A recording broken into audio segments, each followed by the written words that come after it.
여러분, 예수님을 믿는 사람들은 세상에 살고 있지만 세상에 속하지 않은 하나님 나라의 백성입니다.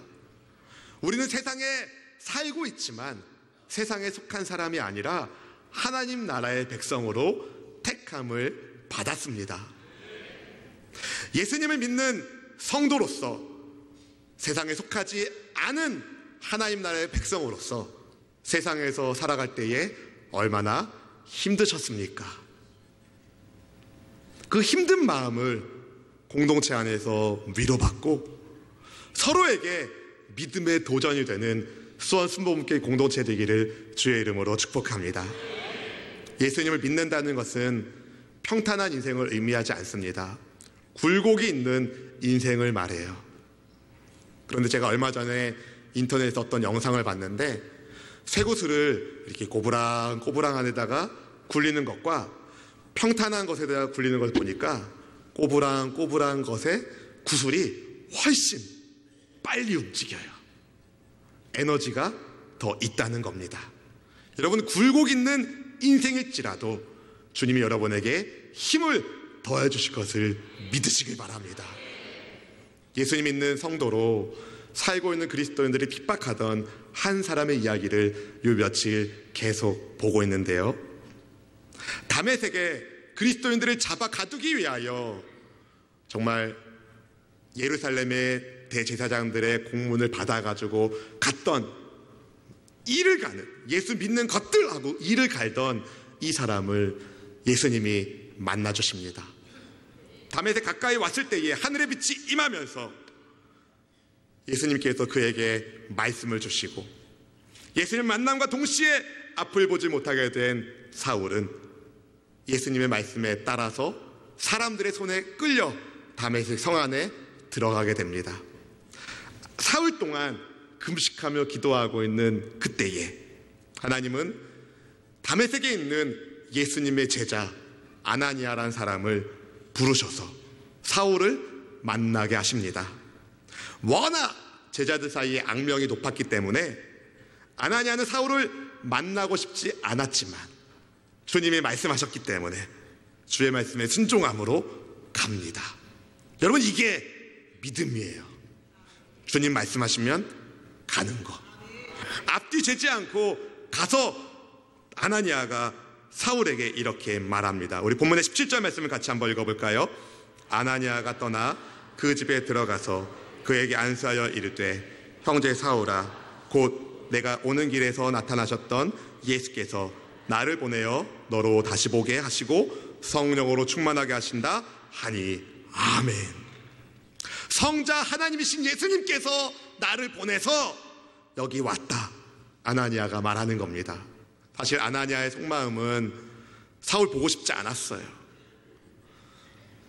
사울을 찾아가서 만나고 싶지 않았다고요.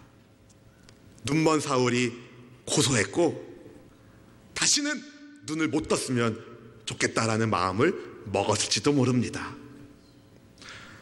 그동안 사울이 한 일이 얼마나 악명이 높았는지 그가 다 알고 있었거든요. 어쩌면 가까운 믿음의 친구들 가운데 몇 사람은 사울 때문에 고난받았을지도 모릅니다. 그래서 사울이라는 이름만 들어도 막 치가 떨릴 정도로 싫었는데 예수님이 가라 하시니까 간 거예요. 아나니아의 마음은 이게 있었어요. 예수께서 나를 보내요. 예수께서 나를 보내요. 정말 가고 싶지 않았지만 예수님께서 보내시니까 간 거예요. 그리고 예수님께서 말씀하셨기 때문에 눈먼 사울을 위하여 안수하여 기도합니다. 그가 성령으로 충만해지도록.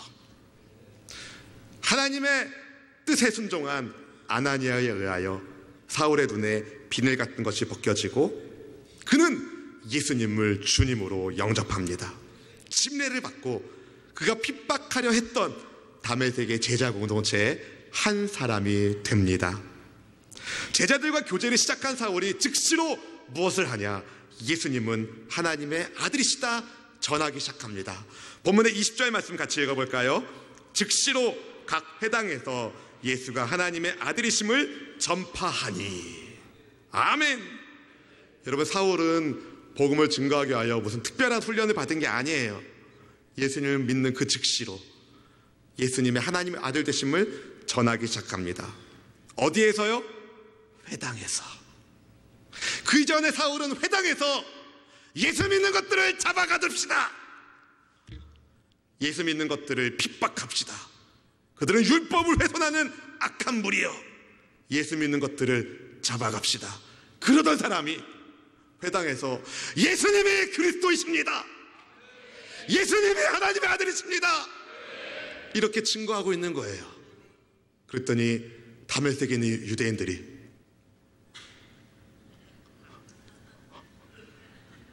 도른 거 아니야, 사울? 미친 거 아니야? 화가 나기 시작합니다. 듣는 사람마다 놀라면서 이렇게 말하기 시작했어요. 본문의 21절 말씀 함께 읽어보겠습니다. 듣는 사람이 다 놀라 말하되 이 사람이 예루살렘에서 이 이름을 부르는 사람을 멸하려던 자가 아니냐, 여기 온 것도 그들을 결박하여 대제사장들에게 끌어가고자 함이 아니냐 하더라. 이미 사울은 그가 오기 전에 소문난 사람이에요. 다메섹에서 소문이 쫙 났던 사람이에요. 예수쟁이들을 다 끌고 갈 사람이다.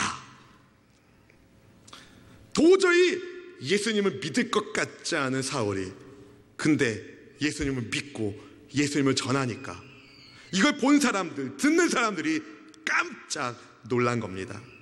사람들이 막 수군거리기 시작합니다. 이것을 사울도 알았어요. 근데 사울은 위축되지 않고 더욱 힘을 내어 예수님을 전합니다. 우리 본문 22절 말씀을 같이 읽어볼까요? 사울은 힘을 더 얻어 예수를 그리스도라 증언하여 다메섹에 사는 유대인들을 당혹하게 하니라. 아멘. 여러분, 사람들이 수군수군거리면서 뭐라고 말했겠습니까? 미친 거 아니야? 저거 돈 거 아니야? 여기가 어디라고? 사울의 회심은 모두를 놀라게 만들었어요. 그들이 사울에게 기대했던 것은 다메섹에서 십자가의 도를 믿는, 예수님을 믿는 사람들을 싹 잡아가서 예루살렘 감옥에 쳐넣는 거였는데, 가둬가야 할, 잡아가야 할 사울이 오히려 예수님의 도를 전하니까 얼마나 당황했을까요? 어떤 사람은 이렇게 말했을지 몰라요. 이봐 사울, 당신 여기 왜 왔어? 당신 대제사장들에게 공문 받아왔잖아. 예수 증인을 잡아가두려고 온 거 아니야? 근데 네가 어떻게 예수를 전할 수 있어? 배신자. 너 한 번만 우리 눈에 띄면 죽을 줄 알아? 이렇게 협박을 했을지도 모릅니다.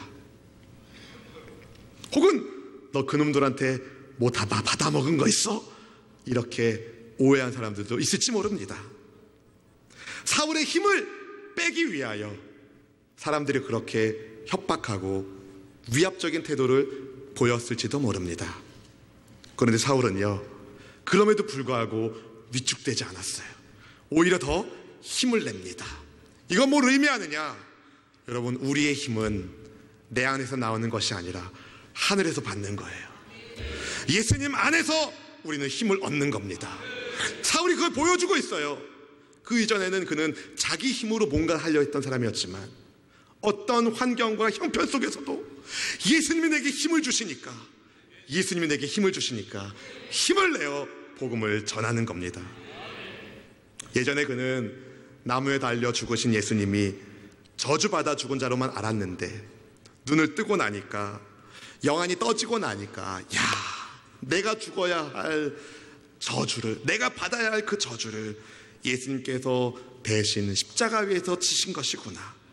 나를 구원하기 위한 하나님의 놀라운 사랑 속에서 예수님이 이 땅에 오셨구나. 그분의 죽음과 그분의 부활이 나를 새롭게 살리는 하나님의 방법이었구나. 이걸 깨닫고 난 다음에 이 복음을 증거하기 위한 삶을 살기 시작한 것입니다. 즉시로, 복음을 믿게 된 그 이후로 즉시로 생각 패러다임이 바뀐 거예요. 생각이 다 바뀐 거예요. 그래서 전에는 예수 믿는 사람들을 핍박하던 박해자였지만 이제는 주님을 위하여, 예수님을 위하여 핍박받는 순교자의 삶을 살기 시작한 것입니다. 예수님을 만나고 예수님의 복음을 다메섹에 전한 사울은요, 아라비아의 나바테아 왕국에 갑니다. 23절에 보면은 여러 날이 지나매라고 시작하고 있는데요, 이 여러 날은 여러분 생각에 며칠 수준이 아니라 대략 3년의 시간을 의미합니다. 3년 정도의 시간을 의미해요.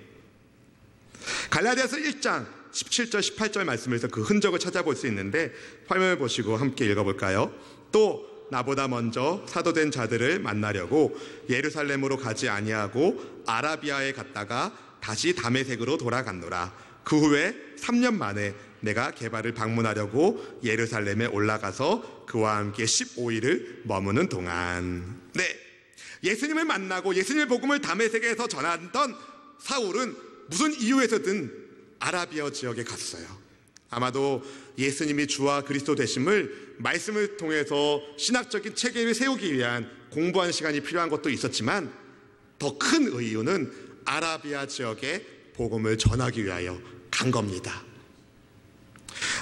성경에 나온 그 아라비아 지역은 지금의 이스라엘 동편에 있는 요르단 지역을 의미하는데, 요르단의 남부에는 페트라라는 유적지가 있어요. 지금도 관광객들이 많이 가는 곳이긴 한데, 그 아라비아 지역 나바테아 왕국은 특이한 문화가 있어요. 그것은 무슨 문화냐면 죽음의 문화가 있었어요. 죽음의 문화. 죽음을 숭상하고 죽음을 높이고, 그래서 자기가 살던 집보다 무덤을 더 크고 화려하고 웅장하게 만듭니다. 그들의 인생의 목적은요, 무덤 크게 만들기. 내 집 마련이 목적이 아니에요. 내 무덤 크게 화려하게 만들기. 이게 그들의 목적이었어요. 근데 죽음의 문화가 쫙 깔려있는 그곳에 부활의 복음을 사도 바울이 들고 간 거예요. 부활의 복음을. 여러분, 죽음이 끝이 아닙니다. 죽음이 끝이 아닙니다. 예수님을 믿는 자들은, 예수님을 믿는 자들에게는 영생의 복음이 있습니다. 부활의 복음을 믿으십시오. 믿으십시오. 이 복음을 전하려고 사울이 간 거예요. 그러면 죽음을 이용하여 돈 버는 사람들이 좋아할까요? 싫어할까요? 싫어하죠. 특별히 죽음의 문화를 이용하여 돈 버는 기득권 세력들, 고관 대작들, 이런 사람들의 사업이 위축되니까 사울을 미워하고 박해합니다. 그래서 사울이 다메섹에 돌아가니까 다메섹에까지 사람을 보내가지고 사울을 잡아오려고 했어요. 이 아라비아 지역의 나바테아 왕국은 영향력이 다메섹 지역까지 미쳤거든요. 그래서 다메섹에 있는 관료들과 서로 말을 맞춰가지고 오늘 본문에도 사울을 잡아가기 위해서 성문 밖에서 기다리고 있는데, 이 중에는 아라비아 나바테아 왕국에서 보낸 사람도 있었던 것입니다. 아라비아에서의 3년의 시간을 마치고 돌아온 사울, 다메섹의 유대인들이 그를 죽이기 위하여 계획을 세웁니다. 과거에 사울이 그러했던 것처럼 종교적인 열심으로 예수님의 하나님의 아들 되심을 증거하고 있는 사울이 밉고 싫어서 그를 죽이기 위한 계획을 세웁니다. 이 계교가 사울의 귀에 들렸어요. 그래서 사울을 죽이기 위해서 밤낮으로 성문을 지키고 있다는 소식을 듣게 된 사울은 그동안 그를 통하여 복음을 듣고 예수님을 영접한 그의 제자들의 도움을 받아서 밤에 다메섹 성 밖으로 탈출하게 됩니다. 본문 25절 말씀을 같이 함께 읽어볼까요? 그의 제자들이 밤에 사울을 광주리에 담아 성벽에서 달아 내리니라. 아멘. 예수님께서 아나니아를 통해서 사울에게 말씀하신 그대로 사울은 주님을 위하여 고난받는 삶을 살게 된 것입니다. 주님을 위하여 고난받는 주님의 종이 되었다는 것이죠. 예수님께서 택한 그릇으로 부름받은 사울, 그가 사명을 깨닫게 된 이후에 그는 복음을 증거하는 일을 위하여 평생을 헌신합니다. 제자들을 잡아가던 인생에서 제자가 되어 제자를 삼는 삶을 살기 시작한 것이죠. 정반대의 삶을 살았다는 겁니다.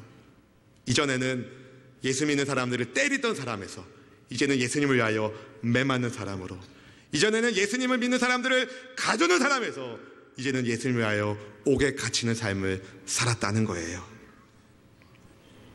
사울이 복음을 증거하기 위하여 고난받는 주님의 제자가 된 것과 또 아나니아가 사울을 만나러 간 것에는 동일한 이유가 있어요.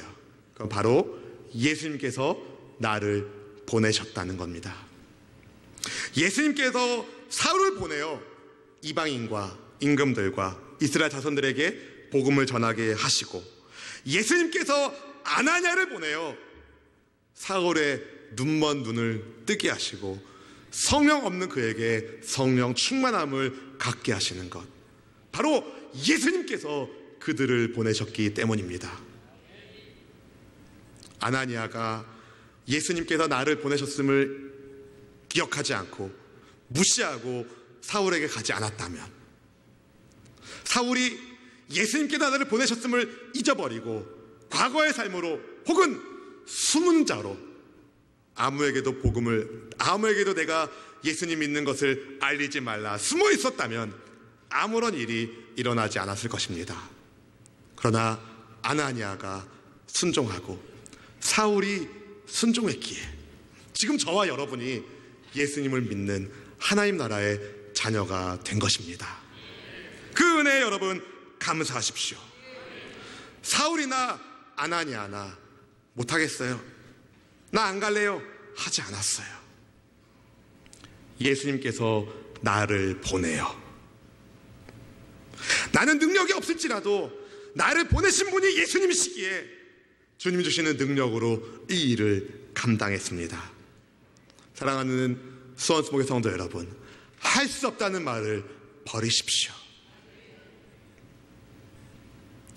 이 시대에 복음을 증거하는 일에 나는 할 수 없다고 생각하는 어둠의 생각에 노예되지 마십시오. 나는 할 수 없지만 주님이 할 수 있으세요. 내가 할 수 없어도 하나님의 행하시면 일은 이루어집니다. 우리는 하나님의 행하시는 일에 숟가락 하나 올리는 거예요. 할렐루야. 우리에게 필요한 것은 나를 보내신 분이 누구신가, 그걸 분명히 하는 겁니다. 나는 누구의 부름을 받아 살고 있는가. 바라기는 예수님께서 여러분을 부르셨으니 예수님께서 보내시는 대로 가서 세상을 향하여 가서 제자를 삼고 주의 복음을 증거하는 증인의 삶을 살기를 주의 이름으로 축원합니다. 축원합니다. 여러분, 사울의 회심은요 우리에게 많은 점을 가르쳐주고 있어요. 절대로 예수님을 안 믿을 것 같은 사람이라도 복음을 만나면 변합니다. 여러분 주변에 기독교에 대해, 교회에 대해서 가장 적대적인 사람은 누구입니까? 먼 사람이 아니라 가까운 사람일 가능성이 높아요. 그들의 영안이 떠지도록 하나님은 여러분을 보내십니다. 예수님께서 여러분을 보내십니다. 근데 우리가 눈먼 맹인처럼 살면 안 되죠. 우리가 먼저 눈뜬 주의 백성답게 살아야 합니다. 복음의 삶을 살아야 합니다. 사랑하고 섬기고 나누는 삶을 보여야 합니다. 분명 여러분을 아는 그 사람이 당황할 겁니다. 당황하지 않으면 뭔가 잘못된 거예요, 여러분. 예수님 믿는 여러분 때문에 그들이 당황해야 돼요. 이전에 이기적인 누구누구가 예수님 믿더니 변했네. 이전에 자기 밥그릇만 챙기고 한 번도 밥 사지도 않는 그 인간이 이제는 막 밥 사주면서 예수 얘기하네. 할렐루야. 어떤 이들은 그런 여러분을 조롱할지도 모릅니다. 언제까지 가나 두고 보자, 그렇게 조롱할지도 몰라요. 여러분, 그런 거에 위축되지 마세요. 여러분에게 힘 주시는 이 예수님, 내게 능력 주시는 이 예수님, 내게 능력 주시는 주 안에서 우리는 뭐든지 할 수 있습니다. 할 수 있습니다. 할 수 있습니다. 사울이 위축되지 않고 예수님께서 나를 보내셨기에 힘을 낸 것처럼, 아나니아가 위축되지 않고 예수님께서 나를 보내셨으니 힘을 냈던 것처럼 힘을 내어 주의 복음을 들고 눈을 뜨게 하는 삶을 살기를 주의 이름으로 축원합니다. 축원합니다. 축원합니다. 두 번째는요, 여러분을 보내셔서 성령으로 충만하게 하시기를 원하십니다. 한번 따라해 볼까요? 성령으로 충만하게, 성령으로 충만하게. 누가요? 내가, 그리고 내가 만나는 그가. 아멘. 아나니아는 하나님을 대적했던, 쉽게 말해서 사단의 괴수 중에서 괴수였던 사울이 예수님 안에서 성령 충만하게 할 것을 바라고 그를 위하여 기도했습니다. 여러분, 복음을 증거할 때 이 사람이 믿을까 안 믿을까 염려하며 전하지 마세요. 이렇게 전하세요. 성령으로 충만해져라. 그런 믿음을 가지고 전하십시오. 성령께서 임하시면 예수님을 믿게 됩니다. 성령이 아니고서는 예수님을 주님으로 고백할 수 없어요. 성령께서 충만하게 임하시도록 기도해 줄 그 사람이 여러분이에요. 예수님 믿는 사람은 성령님과 함께하는 사람입니다. 로마서 8장 1절 2절은 우리에게 이렇게 말합니다. 같이 읽어볼까요? 그러므로 이제 그리스도 예수 안에 있는 자에게는 결코 정죄함이 없나니 이는 그리스도 예수 안에 있는 생명의 성령의 법이 죄와 사망의 법에서 너를 해방하였습니다. 아멘. 할렐루야. 이전에 어떤 악독한 인간이라 하더라도, 죄와 사망의 법에서 살던 인간이라 하더라도 성령께서 임하시면 예수님 안에 있는 생명의 성령의 법이 그를 자유케 만듭니다. 변화시킵니다. 새로운 인생을 살도록 만들어 주십니다. 예수님을 믿는 성도 여러분, 성령으로 충만해지십시오. 에베소서 5장 18절에 이렇게 말해요. 술 취하지 말라. 이는 방탕한 것이니 오직 성령으로 충만함을 받으라! 받으라! 성령으로 충만하길 축복합니다. 성령이 임하시면 변해요. 성령이 임하시면 변해요. 생각이 바뀌고 습관이 바뀌고 삶이 바뀌고, 전에는 울상, 이제는 기쁨상. 할렐루야! 방탄한 삶을 청산하게 되고 경건한 삶을 살게 됩니다. 헛된 자기 욕망에 의하여 자기 영광을 위하여 살던 그가 내 영광을 내려놓고 미움, 다툼, 시기, 질투를 내려놓고 하나님께 영광되는 삶을 살기 시작합니다. 성령께서 열매를 맺게 하십니다. 기쁨의 열매, 사랑의 열매, 평강의 열매, 화평의 열매, 인내의 열매, 친절의 열매, 온유함의 열매, 선함의 열매를 맺기 시작합니다. 절제의 열매도 맺게 하시죠. 갈라디아서 5장 22절 23절 말씀을 함께 읽어봅시다. 오직 성령의 열매는 사랑과 희락과 화평과 오래 참음과 자비와 양성과 충성과 온유와 절제니 이 같은 것을 금지할 법이 없느니라. 아멘. 성령의 법은 여러분의 삶을 풍요롭게 만듭니다. 기쁘게 만듭니다. 행복하게 만듭니다. 사실 가정에서, 직장에서, 학교에서, 이런 일상의 생활에서 성령 충만하면 별로 스트레스 받을 일이 없어요. 근데 문제는 스트레스 받을 때가 많아요. 성령 충만함이 떨어질 때. 성령께서 임하시는 곳에 화평의 은혜가 있는데, 우리의 마음을 힘들게 하는 어떤 일이, 사건이 벌어질 때 하나님의 은혜를 잊어버리고 혈기로 반응할 때가 있어요. 성령 충만함이 떨어지면. 여러분, 성령 충만함은 옵션이 아닙니다. 주의 백성들은 반드시 성령 충만하셔야 합니다. 자동차를 사면 옵션을 하잖아요. 그래서 차 지붕에다가 선루프를 달 건가 말 건가, 이 옵션이잖아요. 그죠? 추운 날에 그 자동차 그 시트에 열선을 까냐 마냐, 또 옵션이잖아요. 이거 고장나도 차는 굴러갑니다. 썬루프 안 돼도 차는 굴러갑니다. 이건 옵션이에요. 근데 바퀴가 2개가 없어. 이건 옵션이 아니라 필수인 거죠. 바퀴 2개가 없으면 그건 자동차가 아닌 거죠. 할렐루야. 예수님을 믿는 성도는요, 성령 충만하셔야 됩니다. 이건 옵션이 아니에요. 반드시 성령으로 충만하셔야 합니다. 그래야 여러분을 통하여 누군가가 성령으로 충만해질 수 있습니다.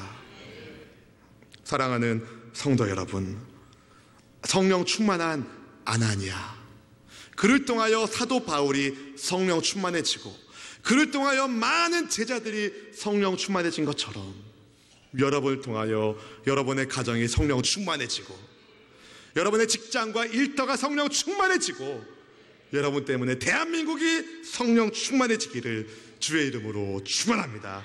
축원합니다.